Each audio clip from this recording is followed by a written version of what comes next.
તો આકરા તાપથી નાગરિકોને રાહત મળશે। 18 મે બાદ ગરમીમાં આંશિક ઘટાડો થશે। આ અનુમાન વ્યક્ત કર્યું છે હવામાન નિષ્ણાંત અંબાલાલ પટેલે, જેમના મુજબ હવે રાજ્યમાં ધીમે ધીમે મહત્તમ તાપમાનમાં ઘટાડો થશે।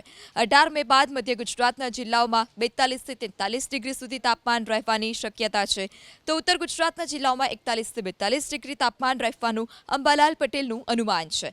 કચ્છ જિલ્લાના કંડલા અને ભુજમાં આકરી ગરમી રહેવાની આગાહી વ્યક્ત કરી, તો સૌરાષ્ટ્રના જિલ્લાઓમાં 42 ડિગ્રી આસપાસ તાપમાન રહેશે। દક્ષિણ ગુજરાતના જિલ્લાઓમાં તાપમાનનો પારો 43 થી 36 ડિગ્રી આસપાસ રહેવાનું અનુમાન છે।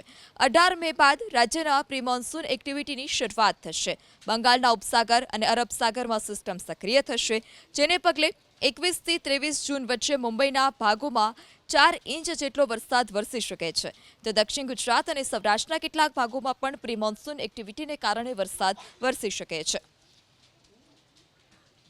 તારીખ 18 બાદ પ્રી મોન્સૂન એક્ટિવિટીની શરૂઆત થઈ જશે। તારીખ 19-20માં કોઈ ભાગમાં પવનની ગતિ સાથે પ્રી મોન્સૂન એક્ટિવિટીની શરૂઆત થઈ શકશે, પરંતુ બંગાળ ઉપસાગર પણ સક્રિય થવાની શક્યતા રહેશે અને અરબ સાગર પણ સક્રિય થવાની શક્યતા રહેશે। એટલે અરબ સાગરમાં ધીરે ધીરે પવનની ગતિના કારણે દક્ષિણ ભારતથી લઈને ગોવા સુધીમાં કેટલાક ભાગમાં ભારે વરસાદ થવાની શક્યતા છે। મુંબઈના ભાગોમાં ક્યારેક 100 ml જેવો વરસાદ થઈ શકે અને દક્ષિણ ગુજરાતના ભાગોમાં પણ ક્યાંક વધુ વરસાદ થઈ શકે। દક્ષિણ સૌરાષ્ટ્રના ભાગોમાં પણ ક્યાંક વધુ વરસાદ થઈ શકે। પશ્ચિમ સૌરાષ્ટ્રના ભાગોમાં પણ ક્યાંક વધુ વરસાદ થઈ શકે।